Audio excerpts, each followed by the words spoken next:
प्रधानमंत्री साहब का दौरा सी पंजाब का, उन्होंने फिरोजपुर दे विच आना सी। कुछ उद्घाटन ते नाल उन्होंने एक पोलीटिकल रैली भी करनी सी। सो रास्ते दे विच बाधा आने करके वापस मुड़ना पिया। उस गल का सानू खेद है। आफ्टर ऑल वो देश के प्रधानमंत्री है। सरकारां मिल के चलदियां हमेशा। असी अपने प्रधानमंत्री का पूरा सत्कार करते हैं। डेमोक्रेटिक सिस्टम है, फेडरल सिस्टम है, चुनी हुई सरकारां है। साडी जिम्मेवारी है कि असी अपने प्रधानमंत्री का सत्कार करिए ते सानू पूरा सत्कार है। मैं आप उन्होंने रिसीव करन ते उन्हां दे नाल रहना सी। पहला तो प्रोग्राम बनिया सी कि मैं उन्होंने बठिंडे रिसीव करना है।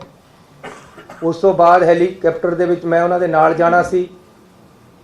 फिरोजपुर जाके उन्हां दे नाल एक मीटिंग भी अटेंड करनी सी। उस तो बाद उन्होंने एक पोलीटिकल रैली करनी सी। उत्थे साडा जाण दा प्रोग्राम नहीं सी। ये बाद दे विच बनी है पोलीटिकल रैली दी प्रोग्राम, लेकिन उन्हां दा पार्टी दा प्रोग्राम सी। लेकिन कल हर किसी नूं जिन्हें भी प्राइम मिनिस्टर साहब नूं दे नेड़े जाना है उन्हां नूं अपना कोरोना टेस्ट कराना पैंदा है। जदों कल मैं ते अपने दफ्तर के बंदियां दा जिन्हां ने मेरे नाल जाना सी उन्हां दा कोरोना टेस्ट कराया तो मेरे हर टाइम नाल रहन वाले हुसन लाल जी जिहड़े कि साडे प्रिंसीपल सैकटरी है वो कोरोना पॉजिटिव आ गए। मेरा एक PA हरी सिंह सरकारी तौर पर जिहड़ा साडे नाल है वो कोरोना पॉजिटिव आ गया। इस करके मैं अपनी जिम्मेवारी समझी कि मैनू इस हालत दे विच जाना चाहिए कि नहीं जाना चाहिए, क्योंकि वो मेरे इन टच है। प्रधानमंत्री जी बहुत ही कीमती शख्सियत होंदे हैं, उन्हां दे इन टच आना इस तरह जबकि मेरे in touch they which corona वाला बंदा आया होया, जाना चाहिए कि नहीं। मैं इस बारे राती अपनी कैबिनेट के नाल दी राय मंगी। कैबिनेट ने मैनू राय दी कि सानू प्रधानमंत्री जी के ऑफिस नूं दस देना चाहिए है कि मैं कोरोना पॉजिटिव दे टच विच आया। इस करके मैनू आदेश दिते जाण कि मैं तुहाडा स्वागत करन उत्थे पहुँचा कि ना पहुँचा। उत्थों सानू लिखती तौर पर आदेश आया WhatsApp ते मैसेज कि हिमाचल ते हरियाणे दे मुख मंत्री भी BC ते जुड़ रहे, तुसी भी BC ते जुड़ जाओ, तुहानू फिर इस हालत च नाल नहीं आना चाहिए। इसलिए मैं अपने फाइनांस मिनिस्टर मनप्रीत बादल जी की ड्यूटी लगाई कि वह प्रधानमंत्री जी का बठिंडे हवाई अड्डे ते स्वागत करन ते नाल ही मैं अपने डिप्टी CM ते फिरोजपुर के MLA पिंकी जी की ड्यूटी लगाई कि वह उन्हां दा फिरोजपुर दे विच स्वागत करन। कंटिन्यू कर लिए चल जाएगा, बिजली आ गई। तो उस तरह साडे फाइनांस मिनिस्टर मनप्रीत बादल जी ने उन्हां दा बठिंडे स्वागत किया ते साडे डिप्टी CM ते साडे MLA उन्हां नूं स्टेज ते वेट कर रहे सी। जिहड़ा कल मैनू जब इत्थे कैबिनेट मीटिंग इसे कमरे चल रही सी लगभग 8 बजे के लगभग होम मिनिस्टर साहब का टैलीफोन आया कि चन्नी जी उत्थे साडे रैली विच आउण वाले बंदियां नूं शायद रोकिया जाए। कुछ एजीटेटर आके सड़कों ते बैठ गए है, चारे पासे सड़कों ते बैठण दी उन्हां दी योजना है, उन्हां नूं तुरंत हटाओ। मैं कहा जी असी हर एहतियात वरतांगे, रैली दे विच सेफ तरीके नाल बंदे आण, असी इहदी पूरी कोशिश करांगे। ते असी रात ਨੂੰ 3 ਵਜੇ ਤੱਕ ਕੋਸ਼ਿਸ਼ ਕਰਕੇ ਜਿੰਨੇ ਵੀ ਕਿਸਾਨ ਰੈਲੀ ਤੇ ਸੜਕਾਂ ਤੇ ਬੈਠੇ ਸੀ ਉਹਨਾਂ ਨੂੰ ਉਠਾਇਆ। ਇਹਦੇ ਵਿੱਚ ਕਿਉਂਕਿ 5 ਦਿਨਾਂ ਤੋਂ ਕੇਂਦਰ ਦੀਆਂ ਏਜੰਸੀਆਂ IB SPG ਪ੍ਰਧਾਨ ਮੰਤਰੀ ਦੀ ਜਿੰਨੀ ਸਿਕਿਉਰਿਟੀ ਹੈ ਉਹਨਾਂ ਦੀਆਂ ਟੀਮਾਂ ਉੱਥੇ ਆ ਕੇ ਫਿਰੋਜ਼ਪੁਰ ਦੇ ਵਿੱਚ ਬੈਠੀਆਂ। ਉਹ ਆਪ ਹਰ ਚੀਜ਼ ਨੂੰ ਮੋਨੀਟਰ ਕਰ ਰਹੀਆਂ। ਉਹਨਾਂ ਦਾ ਹੀ ਸਾਰਾ ਪ੍ਰੋਗਰਾਮ ਉਹਨਾਂ ਦੇ ਅੰਡਰ ਹੈ। ਉੱਥੇ ਦਾ ਸਾਰਾ ਕੰਮ ਉਹਨਾਂ ਨੇ ਸੰਭਾਲਿਆ ਹੋਇਆ ਸੀ। ਇਸ ਲਈ ਉਹਨਾਂ ਨੇ ਵੀ ਨਾਲ ਮਿਲ ਕੇ ਸਾਡੇ ਨਾਲ ਪੂਰੀ ਕੋਸ਼ਿਸ਼ ਕੀਤੀ। BJP ਦੇ ਇੱਕ ਸ਼ਿਖਾਵਤ ਜੀ ਹੈ, ਉਹਨਾਂ ਨੇ ਕਿਸਾਨਾਂ ਦੇ ਨਾਲ ਮੀਟਿੰਗਾਂ ਕੀਤੀਆਂ ਕਿ ਰਸਤੇ ਖਾਲੀ ਕਰਵਾ ਦਿੱਤੇ ਜਾਣ। ਅਲਟੀਮੇਟਲੀ ਰਾਤ ਨੂੰ 2-3 ਵਜੇ ਤੱਕ ਅਸੀਂ ਸਫਲ ਹੋ ਗਏ ਕਿ ਰਸਤੇ ਖਾਲੀ ਕਰਾ ਦਿੱਤੇ। ਉਹਦੇ ਵਿੱਚ ਰਾਤ ਨੂੰ 1:30 ਵਜੇ ਮੈਨੂੰ ਟੈਲੀਫੋਨ ਆਇਆ ਸਾਡੇ ਚੀਫ ਸੈਕਟਰੀ ਦਾ ਕਿ ਜੀ ਜਿਹੜੇ ਐਜੀਟੇਟਰ ਹੈ ਉਹ ਇਹ ਗਰੰਟੀ CM ਆਫਿਸ ਵੱਲੋਂ ਮੰਗਦੇ ਹੈ ਕਿ ਜੀ ਅਸੀਂ ਤਾਂ ਉੱਠਾਂਗੇ ਸਾਨੂੰ ਪ੍ਰਾਈਮ ਮਿਨਿਸਟਰ ਸਾਹਿਬ ਤੋਂ ਗਰੰਟੀ ਦਵਾਈ ਜਾਵੇ ਕਿ ਉਹ ਉਹਨਾਂ ਨਾਲ ਮੀਟਿੰਗ ਕਰਨਗੇ। ਮੈਂ ਉਹਨਾਂ ਨੂੰ ਕਿਹਾ ਹੁਣ ਰਾਤ ਨੂੰ ਪ੍ਰਾਈਮ ਮਿਨਿਸਟਰ ਸਾਹਿਬ ਨਾਲ ਤਾਂ ਹੋ ਨਹੀਂ ਸਕਦੀ ਗਰੰਟੀ, ਤੁਸੀਂ ਮੇਰੇ ਆਫਿਸ ਵੱਲੋਂ DC ਤੇ ਲਿਖਾ ਕੇ ਦੇ ਦਿਓ ਕਿ ਅਸੀਂ ਤੁਹਾਨੂੰ ਪ੍ਰਾਈਮ ਮਿਨਿਸਟਰ ਸਾਹਿਬ ਦਾ ਟਾਈਮ ਦਵਾ ਦਾਂਗੇ, ਤੁਸੀਂ ਰਸਤੇ ਖਾਲੀ ਕਰ ਦਿਓ। ਅਲਟੀਮੇਟਲੀ ਰਾਤ ਨੂੰ ਕਿਸਾਨ ਮੰਨ ਗਏ, ਉਹਨਾਂ ਨੇ ਰਸਤੇ ਖਾਲੀ ਕਰਤੇ ਤੇ ਸਾਰੇ ਰਸਤੇ ਸਮੂਥਲੀ ਚੱਲਣ ਲੱਗ ਗਏ। ਉਸ ਤੋਂ ਬਾਅਦ ਮੈਂ ਰਾਤ ਨੂੰ ਲਗਭਗ 1:45 ਵਜੇ IB ਦੇ ਡਾਇਰੈਕਟਰ ਸਾਹਿਬ ਨੂੰ ਟੈਲੀਫੋਨ ਕੀਤਾ ਹੈ। ਬਾਈ ਚਾਂਸ ਉਹਨਾਂ ਨੇ ਚੱਕਿਆ ਨਹੀਂ। ਮੈਂ DGP ਨੂੰ ਕਿਹਾ ਕਿ ਉਹਨਾਂ ਦਾ ਮੈਨੂੰ ਨੰਬਰ ਭੇਜੋ ਪਹਿਲਾਂ। ਉਹਨਾਂ ਨੇ ਮੈਨੂੰ ਨੰਬਰ ਭੇਜਿਆ। ਮੈਂ ਆਪ ਉਹਨਾਂ ਨੂੰ ਕਾਲ ਕੀਤੀ ਕਿ ਹਾਲਾਤ ਬਿਲਕੁਲ ਕਲੀਅਰ ਹੋ ਗਏ ਆ ਉਹਨਾਂ ਨੂੰ ਦੱਸਣ ਵਾਸਤੇ ਤੇ ਉਹਨਾਂ ਦੀ ਰਾਏ ਪੁੱਛਣ ਵਾਸਤੇ, ਲੇਕਿਨ ਉਸ ਸਮੇਂ ਉਹ ਚੱਕ ਨਹੀਂ ਸਕੇ। 3 ਵਜੇ ਤੱਕ ਇਹ ਕੰਮ ਅਸੀਂ ਕੀਤਾ ਹੈ। ਸਵੇਰੇ ਲਗਭਗ 6:30 ਵਜੇ ਮੈਨੂੰ IB ਡਾਇਰੈਕਟਰ ਦਾ ਟੈਲੀਫੋਨ ਆਇਆ। ਪਹਿਲਾਂ ਮੈਂ ਨਹੀਂ ਚੱਕ ਸਕਿਆ, ਕੁਝ ਮਿੰਟਾਂ ਬਾਅਦ ਮੈਂ ਉਹਨਾਂ ਨੂੰ ਕੀਤਾ, ਉਹਨਾਂ ਨਾਲ ਡਿਸਕਸ ਕੀਤਾ। ਉਹਨਾਂ ਨੇ ਮੈਨੂੰ ਦੱਸਿਆ ਕਿ ਰਾਤ ਸਾਰਾ ਠੀਕ ਹੋ ਗਿਆ, ਸਾਰੀ ਪੁਲਿਸ ਨੇ ਬੜੀ ਮਦਦ ਕੀਤੀ ਹੈ, ਸਾਡਾ DG ਵੀ ਖੁਸ਼ ਸੀ, ਸਾਰਾ ਕੁਝ ਠੀਕ ਹੋਇਆ। ਇਹ ਰਸਤੇ ਅਸੀਂ ਜਿਹੜੀ ਰੈਲੀ ਹੋਣੀ ਸੀ ਉਹਨਾਂ ਵਾਸਤੇ ਖਲਵਾਏ ਸੀ। ਉਹਨਾਂ ਦਾ ਹੀ ਪ੍ਰੋਗਰਾਮ, ਕਿਉਂਕਿ ਤਾਂ ਕਿ ਕੋਈ ਰੈਲੀ ਵਿੱਚ ਆਉਣ ਵਾਲੇ ਬੰਦੇ ਨੂੰ ਅਸੁਵਿਧਾ ਨਾ ਹੋਵੇ। ਅਸੀਂ ਜਿਹੜੇ ਕਿਸਾਨ ਐਜੀਟੇਸ਼ਨ ਕਰ ਰਹੇ ਸੀ ਉਹਨਾਂ ਨੂੰ ਇਹ ਭਰੋਸਾ ਦੇ ਦਿੱਤਾ ਸੀ ਕਿ ਆਪ ਜੀ ਨੂੰ ਸਾਰਿਆਂ ਨੂੰ, ਤੁਹਾਡੇ ਲੀਡਰਾਂ ਨੂੰ, ਉਹਨਾਂ ਵਿੱਚੋਂ ਅਸੀਂ ਪ੍ਰਾਈਮ ਮਿਨਿਸਟਰ ਸਾਹਿਬ ਤੋਂ ਮੀਟਿੰਗ ਦਾ ਟਾਈਮ ਦਵਾ ਦਾਂਗੇ। ਇਸ ਗੱਲ 'ਤੇ ਸਹਿਮਤੀ ਹੋ ਗਈ ਸੀ, ਕੋਈ ਉੱਥੇ ਐਜੀਟੇਸ਼ਨ ਰਿਹਾ ਨਹੀਂ ਸੀ। ਉਸ ਤੋਂ ਬਾਅਦ ਸਵੇਰੇ ਪ੍ਰਧਾਨ ਮੰਤਰੀ ਜੀ ਦਾ ਜਿਹੜਾ ਪ੍ਰੋਗਰਾਮ ਸਾਨੂੰ ਆਇਆ ਸੀ ਉਹ ਮੈਂ ਤੁਹਾਨੂੰ ਦੱਸਣਾ ਚਾਹੁੰਦਾ ਕਿ ਇਹ ਮਿੰਟ ਟੂ ਮਿੰਟ ਪ੍ਰੋਗਰਾਮ ਪ੍ਰਧਾਨ ਮੰਤਰੀ ਜੀ ਵੱਲੋਂ ਆਇਆ ਹੈ, ਉਹਨਾਂ ਦੇ ਆਫਿਸ ਵੱਲੋਂ ਆਇਆ ਹੈ। ਸਾਨੂੰ ਉਹਦੇ ਵਿੱਚ ਕੋਈ ਵੀ ਕਿੰਤੂ ਪਰੰਤੂ ਕਰਨ ਦਾ ਜਾਂ ਕੋਈ ਵੀ ਸਾਨੂੰ ਹੁਕਮ ਨਹੀਂ ਸੀ। ਸੀਟਿੰਗ ਅਰੇਂਜਮੈਂਟ ਵੀ ਪ੍ਰਧਾਨ ਮੰਤਰੀ ਜੀ ਦੇ ਦਫ਼ਤਰ 'ਚੋਂ ਆਇਆ ਕਿ ਪ੍ਰਧਾਨ ਮੰਤਰੀ ਜੀ ਕਿੱਥੇ ਬੈਠਣਗੇ, ਉਹਨਾਂ ਦੇ ਨਾਲ ਕੌਣ ਬੈਠੇਗਾ, ਦੂਸਰੇ ਪਾਸੇ ਕੌਣ ਬੈਠੇਗਾ, ਤੀਸਰੇ ਪਾਸੇ ਕੌਣ ਬੈਠੇਗਾ। ਹੈਲੀਕਾਪਟਰ ਦੇ ਵਿੱਚ 4 ਸੀਟਾਂ ਹੋਣਗੀਆਂ, ਉਹਦੇ 'ਚ ਕੌਣ ਕੌਣ ਬੈਠੇਗਾ। ਪ੍ਰਧਾਨ ਮੰਤਰੀ ਜੀ ਜਿੱਥੇ ਜਾਣਗੇ ਕਿਸ ਤਰੀਕੇ ਦੇ ਨਾਲ ਜਾਣਗੇ, ਜਹਾਜ਼ ਵਿੱਚ ਕਿੱਥੇ ਜਾਣਗੇ ਤੇ ਗੱਡੀ 'ਚ ਕਿੱਥੇ ਜਾਣਗੇ। ਟੋਟਲ ਪ੍ਰੋਗਰਾਮ ਜਿਹੜਾ ਬਠਿੰਡੇ ਤੋਂ ਫਿਰੋਜ਼ਪੁਰ ਜਾਣ ਦਾ ਬਾਈ 에ਅਰ ਸੀ। 3 ਹਵਾਈ ਅੱਡੇ ਜਿੱਥੇ ਹੈਲੀਪੈਡ ਉਹ ਫਿਰੋਜ਼ਪੁਰ ਦੇ ਵਿੱਚ ਬਣਾਏ ਗਏ ਤਾਂ ਕਿ ਪ੍ਰਧਾਨ ਮੰਤਰੀ ਜੀ ਕਿਸੇ ਵੀ ਜਗ੍ਹਾ ਉਤਰ ਸਕਦੇ, ਇੱਕ 'ਚ, ਦੂਜੇ 'ਚ, ਤੀਜੇ 'ਚ। ਇਹ ਵੀ ਅਸੀਂ ਕਿਹਾ ਕਿ ਜੀ ਮੀਂਹ ਦੇ ਵਿੱਚ ਹੋ ਸਕਦਾ ਕੱਲ੍ਹ ਨੂੰ ਮੀਂਹ ਹੋਵੇ। ਜੋ ਮੈਨੂੰ ਮੇਰੇ DGP ਨੇ ਦੱਸਿਆ ਹੈ, ਉਹਨਾਂ ਨੇ ਇਹ ਵੀ ਦੱਸਿਆ ਕਿ ਅਸੀਂ ਉਹਨਾਂ ਨੂੰ ਕਿਹਾ ਸੀ ਕਿ ਬਰਸਾਤ ਵੀ ਹੈ, ਐਜੀਟੇਸ਼ਨ ਵੀ ਹੈ, ਜੇ ਕੈਂਸਲ ਹੋ ਸਕਦਾ ਪ੍ਰੋਗਰਾਮ ਕੈਂਸਲ ਕਰ ਦਿੱਤਾ ਜਾਵੇ, ਲੇਕਿਨ ਉਹਨਾਂ ਨੇ ਕੰਟੀਨਿਊ ਕੀਤਾ ਹੈ। ਉਸ ਤੋਂ ਬਾਅਦ 3 ਹੈਲੀਪੈਡ ਬਣਾਏ ਗਏ। ਹੈਲੀਕਾਪਟਰ ਮੀਂਹ 'ਚ ਉੜੇਗਾ ਇਸ ਗੱਲ ਦੀ ਛੋਟੀ ਸੀ ਉੱਪਰ ਉੱਥੋਂ, ਇਸ ਲਈ 3 ਹੈਲੀਪੈਡ ਬਣਾਏ ਗਏ। ਕਿਹੜੇ ਵਿੱਚ ਉਤਰਨਾ ਇਹ ਡਿਸਾਈਡ ਹੋ ਗਿਆ ਸੀ, ਲੇਕਿਨ ਚਕਮਾ ਦੇਣ ਵਾਸਤੇ ਇਹ ਸਿਕਿਉਰਿਟੀ ਦੇ ਆਪਣੇ ਤਰੀਕੇ ਹੈ ਕਿ 3 ਹੈਲੀਪੈਡ ਬਣਦੇ ਹੈ। ਉਹਦੇ ਵਿੱਚ ਮੈਂ ਤੁਹਾਨੂੰ ਪ੍ਰੋਗਰਾਮ ਦੱਸ ਦੇਣਾ ਜੋ ਸਾਨੂੰ ਆਇਆ ਸੀ।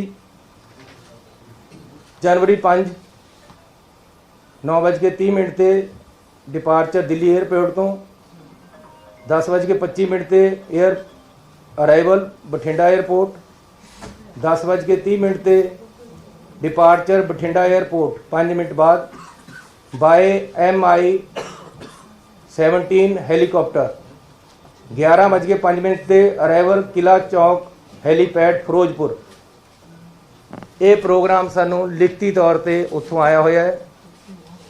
ਕੋਈ ਵੀ ਸੋਚ ਨਹੀਂ ਸੀ ਕਿ ਬਾਈ ਰੋਡ ਵੀ ਪ੍ਰਾਈਮ ਮਿਨਿਸਟਰ ਸਾਹਿਬ ਨੂੰ ਲੈ ਕੇ ਜਾਣਾ ਹੈ, ਨਾ ਹੀ ਕੋਈ ਪ੍ਰੋਗਰਾਮ ਸੀ। ਸਾਨੂੰ ਇਹ ਐਗਜ਼ੈਕਟ ਦੱਸਿਆ ਗਿਆ ਸੀ ਕਿ ਹੈਲੀਕਾਪਟਰ ਤੇ ਉਹਨਾਂ ਨੇ ਜਾਣਾ ਹੈ। ਇਹ ਮੌਕੇ ਦੇ ਮੌਕੇ ਉਹਨਾਂ ਦੀ ਏਜੰਸੀਆਂ ਵੱਲੋਂ ਅਫਸਰਾਂ ਵੱਲੋਂ ਮਿਲ ਕੇ ਮੌਕੇ ਦੇ ਮੌਕੇ ਸੜਕ ਦੇ ਰਾਹੀਂ ਲਿਜਾਇਆ ਗਿਆ ਹੈ। ਰਸਤੇ ਦੇ ਵਿੱਚ ਅਚਾਨਕ ਕੁਝ ਐਜੀਟੇਟਰ ਅਜੇ ਉਹ ਪਤਾ ਲੱਗਣਾ ਕਿ ਕੌਣ ਬੰਦੇ ਸੀ ਆ ਕੇ ਬੈਠੇ ਹੈ ਉਹਨਾਂ ਨੇ, ਲੇਕਿਨ ਉਹਨਾਂ ਤੱਕ ਤੋਂ ਕਾਫੀ ਪਿੱਛੇ ਪ੍ਰਾਈਮ ਮਿਨਿਸਟਰ ਸਾਹਿਬ ਦੀਆਂ ਗੱਡੀਆਂ ਨੂੰ ਰੋਕ ਕੇ ਸਾਡੇ ਅਫਸਰਾਂ ਨੇ ਰਿਕੁਐਸਟ ਕੀਤੀ ਹੈ ਕਿ ਅੱਗੇ ਐਜੀਟੇਸ਼ਨ ਵਾਲੇ ਬੰਦੇ ਕੁਝ ਆ ਕੇ ਟਰਾਲੀਆਂ ਖੜੀਆਂ ਕਰ ਲਈਆਂ ਉਹਨਾਂ ਨੇ। ਆਪਾਂ ਨੂੰ ਬਿਹਤਰ ਹੈ ਕਿ ਵਾਪਸ ਜਾ ਕੇ ਕੋਈ ਹੋਰ ਆਲਟਰਨੇਟਿਵ ਰਸਤਾ ਜਾਂ ਹੈਲੀਪੈਡ ਤੇ ਚੱਲੀਏ, ਆਪਾਂ ਵਾਪਸ ਜਾਣਾ ਚਾਹੀਦਾ ਹੈ। ਕਿਸੇ ਤਰ੍ਹਾਂ ਵੀ ਕੋਈ ਅਟੈਕ ਵਾਲੀ ਜਾਂ ਪ੍ਰਧਾਨ ਮੰਤਰੀ ਜੀ ਨੂੰ ਖਤਰੇ ਵਾਲੀ ਗੱਲ, ਸਿਕਿਉਰਿਟੀ ਲੈਪਸ ਵਾਲੀ ਗੱਲ ਨਹੀਂ ਹੋਈ ਹੈ। ਇਹ ਐਜੀਟੇਸ਼ਨ ਪੰਜਾਬ ਦੇ ਵਿੱਚ ਚੋਣਾਂ ਆ ਰਹੀਆਂ, ਰੋਜ਼ ਮੇਰੇ ਨਾਲ ਵੀ ਹੁੰਦੇ ਹੈ। ਹਰ ਸਟੇਟ ਦੇ ਵਿੱਚ ਜਦੋਂ ਚੋਣਾਂ ਆਉਂਦੀਆਂ ਡੈਮੋਕ੍ਰੈਟਿਕ ਸਿਸਟਮ ਹੈ, ਕੋਈ ਨਾ ਕੋਈ ਸੜਕ ਤੇ ਆ ਕੇ ਬੈਠ ਜਾਂਦਾ, ਇਹਦੇ ਵਿੱਚ ਹੋ ਜਾਂਦਾ ਹੈ। ਰਾਤ ਵੀ ਮੇਰੇ ਪੁਲਿਸ ਵਾਲਿਆਂ ਨੇ ਮੈਨੂੰ ਕਈ ਵਾਰ ਟੈਲੀਫੋਨ ਕੀਤੇ ਕਿ ਜੀ ਅਸੀਂ ਲਾਠੀ ਚਾਰਜ ਕਰਕੇ ਇਹਨਾਂ ਨੂੰ ਪਾਸੇ ਕਰ ਦਈਏ, ਅਰੈਸਟ ਕਰ ਲਈਏ। ਮੈਂ ਕਿਹਾ ਨਹੀਂ, ਨੈਗੋਸ਼ੀਏਟ ਕਰਕੇ ਮਨਾਓ, ਇਹਨਾਂ ਨੂੰ ਮਨਾਓ ਕਿਸੇ ਤਰ੍ਹਾਂ ਵੀ। ਅਲਟੀਮੇਟਲੀ ਅਸੀਂ ਰਾਤ ਵੀ ਕਾਮਯਾਬ ਹੋਏ ਆ ਉਹਨਾਂ ਨੂੰ ਪਾਸੇ ਕਰਨ ਦੇ ਵਿੱਚ ਔਰ ਮਨਾਉਣ ਦੇ ਵਿੱਚ। ਇਹਦੇ ਵਿੱਚ ਖਤਰੇ ਵਾਲੀ ਕੋਈ ਗੱਲ ਨਹੀਂ ਹੋਈ। ਪ੍ਰਧਾਨ ਮੰਤਰੀ ਜੀ ਤੇ ਕੋਈ ਹਮਲਾ ਨਹੀਂ ਹੋਇਆ, ਨਾ ਹੀ ਇੱਦਾਂ ਦੀ ਕੋਈ ਸੋਚ ਹੋਈ ਹੈ। ਪਹਿਲਾਂ ਵੀ ਕਿਸਾਨ ਐਜੀਟੇਸ਼ਨ ਦਿੱਲੀ ਦੇ ਵਿੱਚ 1 ਸਾਲ ਚੱਲਿਆ, ਉੱਥੇ ਵੀ ਕਿਸਾਨ ਬੈਠੇ ਰਹੇ। ਉਹਨਾਂ ਦੀਆਂ ਵੀ ਕੁਝ ਮੰਗਾਂ ਸੀ ਜਿਹੜੀਆਂ ਸਾਲ ਬਾਅਦ ਮੰਨ ਹੋਈਆਂ ਤੇ ਉਹਨਾਂ ਨੇ ਪੀਸਫੁਲੀ ਉੱਥੋਂ ਧਰਨਾ ਚੱਕ ਲਿਆ। ਅੱਜ ਵੀ ਜੇ ਕੋਈ ਪੀਸਫੁਲ ਪ੍ਰੋਟੈਸਟ ਰਸਤੇ ਦੇ ਵਿੱਚ ਕਰਨ ਆ ਗਿਆ ਤਾਂ ਇਸ ਨੂੰ ਪ੍ਰਧਾਨ ਮੰਤਰੀ ਦੀ ਸਿਕਿਉਰਿਟੀ ਦੇ ਨਾਲ ਜਾਂ ਉਹਨਾਂ ਨੂੰ ਕੋਈ ਖਤਰੇ ਦੇ ਨਾਲ ਨਹੀਂ ਜੋੜਿਆ ਜਾਣਾ ਚਾਹੀਦਾ। ये बिल्कुल गलत है कि प्रधानमंत्री जी जब पंजाब में आए तो उनकी सिक्योरिटी लैप्सेस दिखाकर उनको खतरे के साथ कोई जोड़ा जा रहा है। ये राजनीति इसमें नहीं होनी चाहिए। We have every respect for our prime minister. कोई भी ऐसी बात नहीं हुई कि उनकी शान में या उनकी सिक्योरिटी को कोई खतरा हुआ हो। पंजाब सरकार, पंजाब पुलिस इसमें सक्षम है। ये इस कारण हुआ कि हेलीपैड से हेलीकॉप्टर पे जाना था, अचानक प्रोग्राम सड़क पे जाने का बनाया गया, जो कि प्रोग्राम में नहीं था, पहले से नहीं था। फिर भी आगे एजिटेटर बैठे हैं, पीछे काफ़ी पीछे गाड़ियां रोककर बता दिया गया कि आगे एजिटेशन वाले एकदम सड़क पे आकर बैठ गए। अब सड़क पे एकदम कोई ट्राली लगाकर बैठ जाए, उसको हटाने में 10, 15, 20 मिनट, आधा घंटा लग जाता है। इसलिए सेफ साइड के लिए प्रधानमंत्री जी को बोला गया कि आप पीछे आ जाएं, हम अदर रूट या बाई हेलीपैड आपको ले चलते हैं। लेकिन उन्होंने वापस जाने का फैसला किया। सो मैं पंजाब सरकार की तरफ से आपको क्लियर करने आया हूँ कि इसमें किसी भी तरह का कोई खतरे वाली बात नहीं थी, ना ही हुई है। ये टोटली एक पीसफुल एजिटेटर आकर अचानक सड़क पे बैठ गए, जिस सड़क पे हमारा जाने का कोई प्रोग्राम नहीं था। प्रोग्राम हेलीपैड के साथ जाने, हेलीकॉप्टर पे जाने का था और किसी तरह का कोई खतरा यहाँ नहीं है और ना ही था, ना ही प्रधानमंत्री जी को ऐसा हुआ है। लेकिन फिर भी प्रधानमंत्री जी को या उन्होंने अपने तरीके से उनकी टीम ने फैसला वापस जाने के ले लिया, जबकि हेलीकॉप्टर से जा सकते थे, अदर रूट से भी जा सकते थे, लेकिन वो वापस गए हैं। हमें इस चीज़ का खेद है। हम हमें पीड़ा है। हम अपने प्रधानमंत्री जी को पूरा सत्कार और प्यार देते हैं और देते रहेंगे। बीजेपी के जो नेता प्रेस कॉन्फ्रेंस करके सरकार को या रिलेशन खराब करने की बात कर रहे हैं, ऐसी बात मत करें। ये पॉलिटिक्स नहीं है, हम राजनीति इसी बातों में नहीं करते हैं। अगर प्रधानमंत्री जी हमारे आएंगे तो कुछ देकर ही जाएंगे पंजाब को, और हम चाहते हैं। मेरा लेक्चर तैयार करा पड़ा था, मैं बीसी पे इंतज़ार कर रहा था उनको बोलने के लिए कि प्रधानमंत्री जी ने आना है। मैंने 100 कुछ सोचा था उनको जी आया कहने के लिए, उनको वेलकम करने के लिए। मैंने 100 कुछ सोचा था उनसे मांगने के लिए पंजाब के लिए। हमारी ऐसी सोच नहीं है। अगर ये कोई बीजेपी का नेता अगर ऐसी बात करता है, ये राजनीति है, राजनीति मत करें। किसान एजिटेशन पे हैं, आज से नहीं है, 1 साल से हैं। किसानों की कुछ डिमांडें हैं। मैं अपने पंजाब के लोगों पे गोलियां और लाठियां नहीं चलाने वाला हूं। प्यार से मैंने पूरी रात लगाकर उनको सड़क से उठाया और वो मोटिवेट होकर मेरी बात मानकर या सरकार की बात मानकर बीजेपी के नेताओं की बात मानकर प्रधानमंत्री से मिलने के आश्वासन के बाद उठ गए थे। उसके बाद कोई एजिटेशन नहीं था। इस रोड पे हमारा रूट प्लान नहीं था। अचानक कुछ लोग आकर बैठ गए हैं और उनको उठाया प्यार से जा सकता था। कोई किसी तरह का खतरा या हमला नहीं हुआ है। तो फिर भी जो सिक्योरिटी लैप्सेस हुए हैं, अगर ये हैं तो हम इसकी इंक्वायरी भी कराने के लिए तैयार हैं और कराएंगे। सीएम साहब चल रही है कि ऑफिसर ने कार्रवाई की है कि किसी ऑफिसर पे कोई कार्रवाई हुई है? कोई ऐसी कार्रवाई नहीं हुई है, क्योंकि अजे तक कोई ऐसा गल नहीं है। किसी तरह का प्रधानमंत्री जी दे कोई खतरा नहीं सी। इस ਨੂੰ ਤਰੋੜ ਮਰੋੜ ਕੇ ਗੱਲ ਨੂੰ ਹੋਰ ਪਾਸੇ ਲਿਜਾਣ ਦੀ ਕੋਸ਼ਿਸ਼ ਕਿਸੇ ਪਾਰਟੀ ਵੱਲੋਂ ਨਹੀਂ ਕਰਨੀ ਚਾਹੀਦੀ, ਨਾ ਹੀ ਕੋਈ ਇਦਾਂ ਦੀ ਗੱਲ ਹੈ। We have every respect over for our prime minister. आराम दे नाल, आई एम हियर। आराम से पूछो, प्यार से पूछो, मैं एक का जवाब दूं। सीएम साहब बीजेपी के लीडर ਤਾਂ ਕਰ ਹੀ ਰਹੇ ਨੇ, ਬਟ ਤੁਹਾਡੇ ਜਿਹੜੇ ਸਾਬਕਾ ਮੁੱਖ ਮੰਤਰੀ ਹੈ ਕੈਪਟਨ ਅਮਰਿੰਦਰ ਸਿੰਘ, ਉਹ ਵੀ ਕਹਿ ਰਿਹਾ ਕਿ ਬਹੁਤ ਵੱਡੀ ਲੈਪਸ ਹੋਈ ਹੈ ਕਿ ਅੱਜ ਹੀ ਜਿਹੜਾ ਰਾਸ਼ਟਰਪਤੀ ਰਾਜ ਲਗਾ ਦੇਣਾ ਚਾਹੀਦਾ ਹੈ। देखो, ਅੱਜ नहीं तो 4 दिन ਨੂੰ ਲੱਗਣਾ ਹੀ ਹੈ। ਸਾਨੂੰ ਇਸ ਗੱਲ ਦਾ ਕੋਈ ਖਤਰਾ ਨਹੀਂ ਹੈ। मेरी कोई मुख्यमंत्रीशिप या साड़ी कैबिनेट या कांग्रेस पार्टी इस गल ते नहीं खड़ी है, ना ही ऐसी कोई ये कह रहे हैं कि तुसी ना लगाओ। लेकिन मैं ये कह रहा कि अननेसेसरीली राजनीति नहीं होनी चाहिए। ये बिल्कुल ही नॉन पोलिटिकल मसला है। 1 साल तो किसान दिल्ली विच भी बैठे हैं यार, उत्थे क्या हो गया सी? आखिर 1 साल उत्थे नहीं पीसफुली बैठे रहे। उन्होंने क्या ही ना करे किसी ते अटैक किया है। मैं अपने किसानों ते किवें गोली चलादा, मैं उन्होंने ते किवें लाठियां मारा? मैं जब मैं प्यार नाल ठाल सकदा उन्होंने, रात नूं ठालिया ही है। मैनू रात भी होम मिनिस्टर साहब का टेलीफोन आया है कि जी बंदे सड़क ते आके बैठ गए, साड़ी रैली है। प्राइम मिनिस्टर साहब ने तो बाई रोड जाना ही नहीं सी, उन्होंने रोकण वास्ते नहीं सी बैठिया कोई। हो सकता वो एजीटेटर नूं रोकण वास्ते बैठे होण, उत्थे तक तो गया ही कोई नहीं।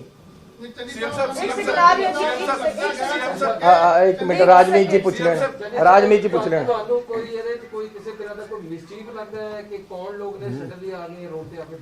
यार कोई ऐसी गल नहीं है।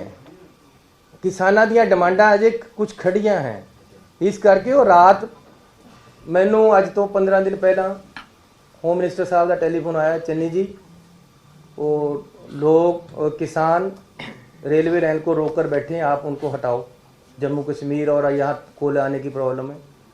ऐसे उन्होंने उठाया है, हमने उनको उठाया है, उनसे बातचीत करके यहाँ मैंने खुद बुलाकर मीटिंग की और उनको प्रेरित किया कि भाई नहीं, किसानों का भी नुकसान हो रहा है, देश का नुकसान हो रहा है, आगे भी कोयला जाना है, आप उठो, आप डिमांड बताओ। मैंने उनकी डिमांडें मानी।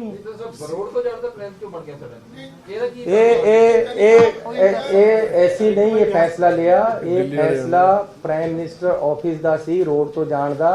उन्होंने शायद हेलीकॉप्टर वालिया ने कहा होवे कि बारिश ज़्यादा है या मौसम ज़्यादा खराब हो गया, इस करते रोड चले गया। अदरवाइज ये कोई सिक्योरिटी लैप्स वाली गल नहीं, कोई किसी तरह का खतरा नहीं सी। ਬਠਿੰਡਾ 에ਅਰਪੋਰਟ ਤੇ ਕਿਹੜੇ ਪੰਜਾਬ ਦੇ ਆਫੀਸਰ ਸਨ ਜਿਨ੍ਹਾਂ ਨੂੰ ਪ੍ਰਾਈਮ ਮਿਨਿਸਟਰ ਨਰਿੰਦਰ ਮੋਦੀ ਸਾਹਿਬ ਕਹਿ ਗਏ ਕਿ ਸੀਐਮ ਸਾਹਿਬ ਨੂੰ ਥੈਂਕਸ ਕਰ ਦੇਣਾ ਕਿ ਮੈਂ ਆਪਣੀ ਜਾਨ ਬਚਾ ਕੇ ਗਿਆ। ਇਹ ਕੀ ਸਾਜ਼ਿਸ਼ ਹੋ ਸਕਦੀ ਕਿ ਪੰਜਾਬ ਨੂੰ ਬਦਨਾਮ ਦੇਖੋ ਕਰਕੇ ਸਾਡੇ ਪ੍ਰਧਾਨ ਮੰਤਰੀ ਦੀ ਜਾਨ ਨੂੰ ਇੱਕ ਸੁਣ ਪੀਐਮ ਆਫਿਸ ਨੂੰ ਜਾਂ ਪ੍ਰਾਈਮ ਮਿਨਿਸਟਰ ਸਾਹਿਬ ਨੂੰ ਰਿਕੁਐਸਟ ਕਰੋ ਕਿ ਕਲੈਰੀਫਾਈਡ ਕਰਨ ਕਿ 3 ਕਰੋੜ ਲੋਕਾਂ ਨੂੰ ਤੁਸੀਂ ਇੱਕ ਝਟਕੇ ਦੇ ਨਾਲ ਬਦਨਾਮ ਕਰਕੇ ਕਿ ਮੇਰੀ ਜਾਨ ਨੂੰ ਖਤਰਾ ਹੈਗਾ। ਤੁਹਾਡੇ ਆਫੀਸਰ ਕੌਣ ਸੀ ਉੱਥੇ ਮੌਕੇ ਤੇ ਜਿਨ੍ਹਾਂ ਨੂੰ ਕਹਿ ਕੇ ਗਏ ਨੇ? ਮੈਂ ਜੇ ਉਹਨਾਂ ਨੇ ਗੁੱਸੇ ਵਿੱਚ ਕੁਝ ਕਿਹਾ ਹੈ ਜਾਂ ਰਾਜਨੀਤਿਕ ਸੋਚ ਦੇ ਨਾਲ ਕੁਝ ਕਿਹਾ ਹੈ, ਮੈਂ ਇਸ ਤੇ ਟਿੱਪਣੀ ਨਹੀਂ ਕਰਨਾ ਚਾਹੁੰਦਾ। ਲੇਕਿਨ ਜੇ ਉਹਨਾਂ ਨੇ ਕਿਹਾ ਹੈ ਤਾਂ ਮੈਂ ਇੰਨਾ ਜ਼ਰੂਰ ਕਹਿਣਾ ਚਾਹੁੰਦਾ ਕਿ ਪ੍ਰਧਾਨ ਮੰਤਰੀ ਹੈ ਉਹ ਸਾਡੇ, ਉਹਨਾਂ ਦੀ ਜਾਨ ਨੂੰ ਜੇ ਖਤਰਾ ਹੋਏਗਾ ਤਾਂ ਮੈਂ ਆਪਣਾ ਖੂਨ ਉਹਨਾਂ ਤੋਂ ਪਹਿਲਾਂ ਡੋਲਾਂਗਾ। ਇਹ ਪੰਜਾਬੀਆਂ ਦੀ ਫਿਤਰਤ ਹੈ।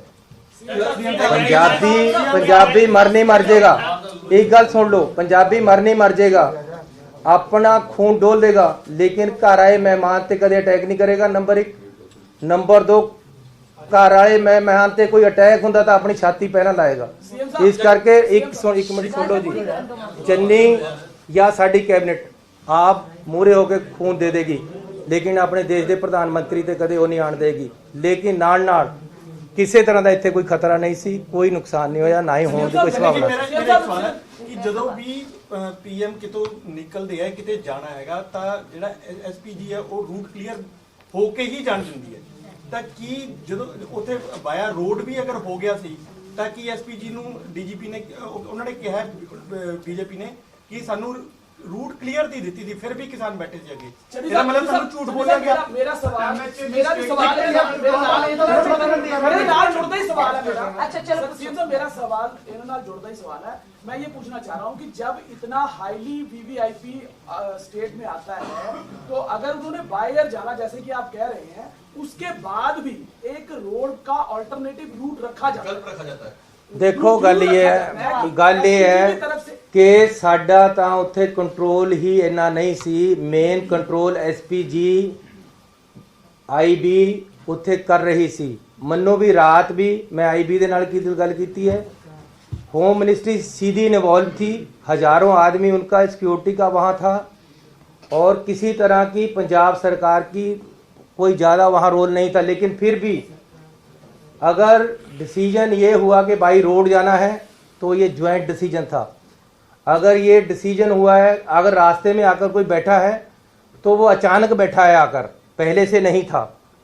इसलिए इसको अननेसेसरीली सिक्योरिटी के साथ जोड़ना, ये दिस इज एन एजिटेशन।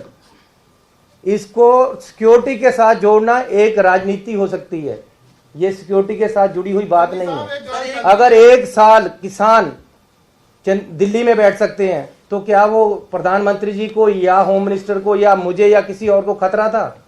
वो एक राजनीति नहीं थी, वो उनका एजिटेशन पीसफुल एजिटेशन था।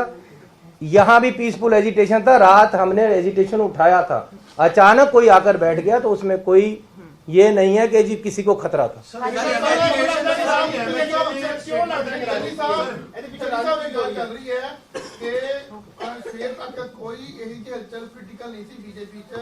अचानक जो गैदरिंग ਨੂੰ ਦੇਖਦੇ ਹੋਏ ਜਾਂ ਗੈਦਰਿੰਗ ਨਹੀਂ ਹੋਈ ਔਰ ਅਚਾਨਕ ਇੱਕ ਜਿਹੜੀ ਚੀਜ਼ਾਂ ਨੂੰ ਦੇਖਣ ਤੋਂ ਬਾਅਦ ਬੀਜੇਪੀ ਨੂੰ ਕੀਤਾ ਗਿਆ। ਅਕਸਰ ਇਹ ਆਰੋਪ ਜਿਹੜੇ ਲਗਾਏ ਜਾ ਰਹੇ ਨੇ, ਤੁਹਾਡੇ ਲੀਡਰ ਬੋਲੇ ਤਾਂ ਉਹਨਾਂ 'ਚ ਵੀ ਕਿਤੇ ਨਾ ਕਿਤੇ ਹੈਗੀ ਸੁਦੂਗਾਨ। ਕੀ ਇਹ ਜੀ ਗੱਲ ਤੁਹਾਡੇ ਕੰਨ ਤੱਕ ਪਹੁੰਚੀ ਹੈ ਕਿ ਵੀ ਜਿਹੜਾ ਇੱਕ ਅਚਾਨਕ ਜਿਹੜਾ ਕਿ ਰਾਸ਼ ਨੂੰ ਦੇਖਦੇ ਹੋਏ ਜਾਂ ਭੀੜ ਨਾ ਹੁੰਦੇ ਹੋਏ ਇੱਕ ਮੋਦੀ ਨੇ ਆਪਣਾ ਇੱਕ ਚੁਣਾਵੀ रैली ਨੂੰ ਕਾਮਯਾਬ ਬਣਾਉਂਦੇ ਦੇਖਦੇ ਹੋਏ ਇਦਾਂ ਸਟੰਟ ਜਾਂ ਤੁਹਾਨੂੰ ਇਹ ਲੱਗਾ ਜਾਂ ਹੋਇਆ? देखो रात यहाँ कैबिनेट मीटिंग थी, लगभग 9:30 बजे मैं यहाँ से निकला। मेरे घर से पहले एकदम 25-50 आदमी मेरी गाड़ी के आगे बैठ गए। मैंने ड्राइवर को बोला अभी पीछे लो गाड़ी। गाड़ी पीछे घुमाई, हम दूसरे रास्ते से घर अपने चले गए। अब मैं ये अगर रात को वही FIR कर देता कि जी ये तो मेरी जान पे पड़े थे, वो जान पे थोड़े पड़े थे यार, उनकी कोई प्रॉब्लम है, वो अनएम्प्लॉयड यूथ था या ETD टीचर थे जो जिनकी नौकरी नहीं लग रही थी या उनकी नौकरी में कोई प्रॉब्लम थी। ऐसे ही एक किसान कोई अत्यावादी नहीं थे, कोई गलत आदमी नहीं थे। ये हो सकता है कोई उनका अपनी प्रॉब्लम हो, इसमें इसको सिक्योरिटी के साथ जोड़ना गलत है। ਉਹਨਾਂ ਨੇ ਐਜੀटेशन ਜਾਂ पॉलिटिक्स ना ਜਾਵੇ ਤੁਹਾਡੇ ਕਹਿਣ ਦਾ मैं कह रहा हूं कि क्यों पॉलिटिक्स कर रहे हो ये। ਸੀਐਮ ਸਾਹਿਬ ਸੁਨੀਲ ਜਾਖੜ मैं अगर यहाँ से जाता जाता वापस मुड़ सकता हूँ अपने घर को, ये सामने हुआ। अब चंडीगढ़ में यूटी पुलिस है, हमारी भी यहाँ, मेरे साथ भी 10-20 बंदे होते हैं। मैं कहूँ जी मुझे चंडीगढ़ वालों ने अटैक करवा दिया रात, ये कोई बात बनती है? ਸੀਐਮ ਸਾਹਿਬ ਸੁਨੀਲ ਜਾਖੜ ਨੂੰ ਕਹਿ ਰਹੇ ਕਿ ਜੋ ਕੁਝ ਹੋਇਆ ਅਨਐਕਸੈਪਟੇਬਲ ਹੈ ਤੇ ਪੀਐਮ ਦੇ ਕਾਫਲੇ ਨੂੰ ਸੇਫ ਪੈਸੇਜ ਇੰਸ਼ੋਰ ਕੀਤਾ ਜਾਣਾ ਚਾਹੀਦਾ ਸੀ।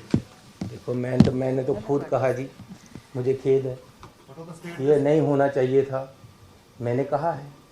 अब चंडीगढ़ जांच कौन कर रहे हैं? जांच कर रहे हैं? केंद्रीय गृह मंत्रालय की तरफ से सर केड़े पर जांच करने को एडीजीपी और होता है होने ऐसी बंदे लगावांगे। हरियाणा मुख्यमंत्री से बात हुई, उन्होंने कहा भाई चन्नी साहब को मुख्यमंत्री रहने का कोई अधिकार नहीं है, मैं राष्ट्रपति से बात करूंगा सरकार को बर्खास्त करने की। अरे रात मुझे मुख्यमंत्री के, हरियाणा के मुख्यमंत्री के घर के सामने वो रोका था। झंडा बीजेपी के लोग सुनो, रात मुझे मुख्यमंत्री हरियाणा के घर के आगे 50 आदमियों, 25-30 आदमियों ने एकदम रोक लिया, आगे आकर बैठ गए। तो अब मैं कहूँ कि हरियाणा का मुख्यमंत्री रिजाइन कर दे? अरे यूटी यहाँ पुलिस है, मुझे रात रोका है, मैं गाड़ी वापस लेकर दूसरे रास्ते की है, मैं अब कहूँ कि यहाँ अमित शाह जी रिजाइन कर दें? किस बात का भाई? अरे ये पहली बात ये है कि this is a political agitation, इसमें सिक्योरिटी लैप्सेस वाली बात नहीं है, खतरे की कोई बात नहीं है। आपका हो गया सवाल।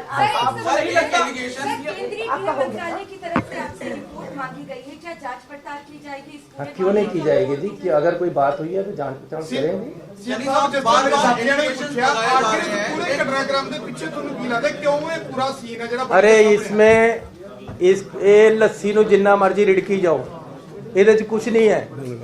ਗੱਲ ਸਿਰਫ ਇੰਨੀ ਹੈ ਕਿ ਪ੍ਰਧਾਨ ਮੰਤਰੀ ਜੀ ਆ ਰਹੇ, ਉਹਨਾਂ ਨੇ ਉੱਥੇ ਰੈਲੀ ਕਰਨੀ ਸੀ, किसाना ने रैली ਨੂੰ रोकने वास्ते आले दाले बंदे लगा दिए। 1 मिनट यार, इतनी मैं जाऊंगा नहीं कहीं।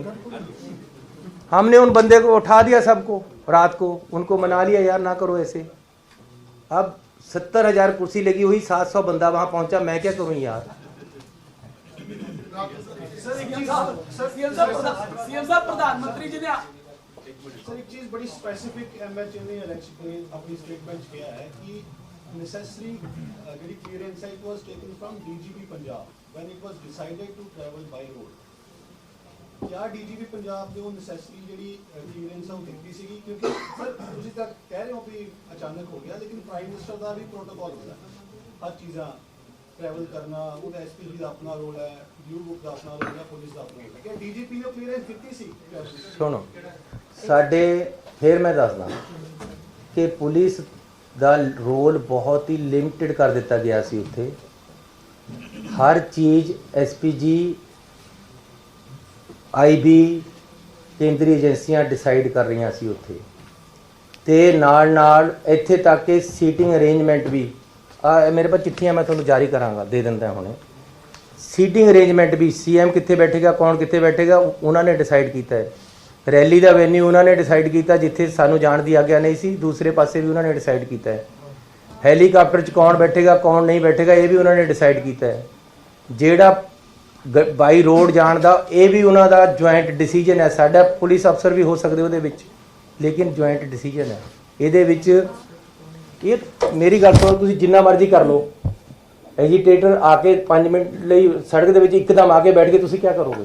ਤੁਹਾਨੂੰ ਇਹੀ ਕਹਿਣਾ ਪਏਗਾ, ਠੀਕ ਹੈ ਜੀ ਅਲਟਰਨੇਟਿਵ ਰੂਟ ਲੈ ਲੈਂਦੇ ਆ, ਜਾਂ ਆਪਾਂ 10 ਮਿੰਟ ਇੱਥੇ ਰੁਕ ਜਾਂਦੇ, ਅਸੀਂ ਉਹਨਾਂ ਨੂੰ ਅੱਗੇ ਪਾਸੇ ਕਰ ਦਈਏ। ਇਸ ਤੇ ਜ਼ਿਆਦਾ ਕੁਝ ਵੀ ਗੱਲ ਨਹੀਂ ਹੈ। ਚਲੀ ਸਰ, ਮੇਰਾ ਬਸ ਦੁਬਾਰਾ ਸਵਾਲ ਹੈ, ਵੀਡੀਓ ਆ ਰਹੇ ਨੇ, ਕਈ ਪ੍ਰੋਟੈਸਟ ਦੇ ਕਈ ਵੀਡੀਓ ਆ ਰਹੇ ਨੇ, ਵੀਡੀਓਜ਼ ਦੇ ਵਿੱਚ ਨਾ ਬੀਜੇਪੀ ਦਾ ਫਲੈਗ ਦਿਖ ਰਿਹਾ, ਜਿਹੜੇ ਪ੍ਰੋਟੈਸਟਰ ਨੇ ਨਾਰੇ ਲਗਾ ਰਹੇ ਨੇ, ਉਹਦੇ ਬਾਰੇ ਕੁਝ ਆਇਆ ਤੁਹਾਡੇ ਕੋਲ? ਮੈਂ ਅੱਜ ਇਸ ਗੱਲ ਤੇ ਪੋਲਿਟਿਕਸ ਨਹੀਂ ਕਰਨਾ ਚਾਹੁੰਦਾ।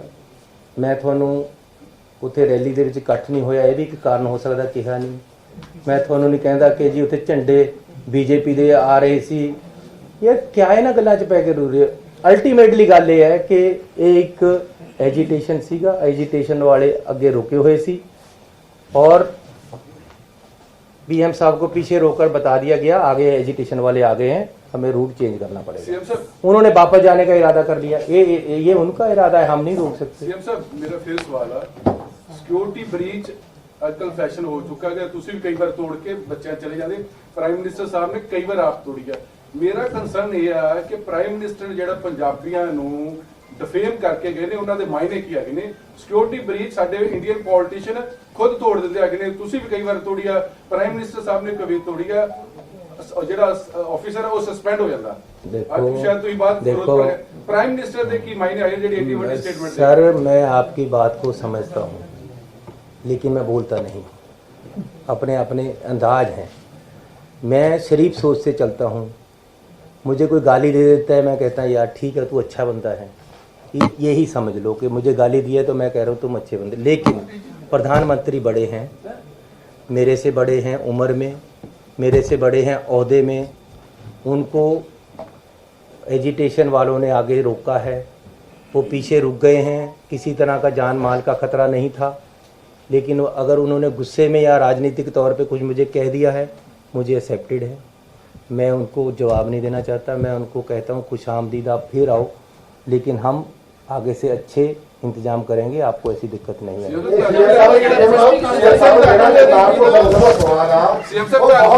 बहुत बड़ा मैंने रखा ਜਿਹੜੇ ਭੁੱਲਰ ਸਾਹਿਬ ਬਾਰ-ਬਾਰ ਸਵਾਲ ਖੜੇ ਕਰ ਰਹੇ ਨੇ। ਤੁਸੀਂ ਕਿਹਾ ਕਿ 1 ਸਾਲ ਕਿਸਾਨ ਉੱਥੇ ਬੈਠੇ, ਪ੍ਰਧਾਨ ਮੰਤਰੀ ਨੇ ਸਮੁੱਚੇ ਪੰਜਾਬੀਆਂ ਦੀ ਜਿਹੜੀ ਐਡੀ ਵੱਡੀ ਗੱਲ ਕਹਿ ਕੇ ਗਏ ਆ ਕਿ ਸ਼ੁਕਰ ਆ ਮੈਂ ਉੱਥੇ ਜਿੰਦਾ ਆ ਗਿਆ, ਇਹ ਬਹੁਤ ਵੱਡੀ ਗੱਲ ਆ। अरे मैं कह रहा हूँ भाई साहब, कह रहा हूँ मैं ਪੰਜਾਬੀਆਂ ਨੂੰ ਪਹਿਲਾਂ ਅੱਤਵਾਦੀ ਦੱਸਿਆ ਗਿਆ, ਖਾਲਿਸਤਾਨੀ ਦੱਸਿਆ ਗਿਆ, मतलब की ਇੱਥੇ ਦੱਸਿਆ ਜਦੋਂ ਕਿਸਾਨ ਨੂੰ ਦੋਨਾਂ ਦੱਸਿਆ। देखिए मेरी बात ਇਸ सुनो। ਕਰਕੇ ਅੱਜ ਫਿਰ ਪ੍ਰਧਾਨ ਮੰਤਰੀ ਨੇ ਇੱਕ 3 ਕਰੋੜ ਪੰਜਾਬੀਆਂ ਦੀ ਬੇਇੱਜ਼ਤੀ ਕਰਕੇ ਗਏ ਨੇ। ਇਸ ਕਰਕੇ ਬਾਰ-ਬਾਰ ਜਗਤਾਰ ਭੁੱਲਰ ਸਾਹਿਬ ਇਹ ਗੱਲ ਕਹਿ ਰਹੇ ਨੇ ਕਿ ਤੁਸੀਂ ਇਹਦੇ ਮੈਨੇ ਕੀ ਹੈ, ਉਹਦੇ ਬਾਰੇ ਦੱਸੋ।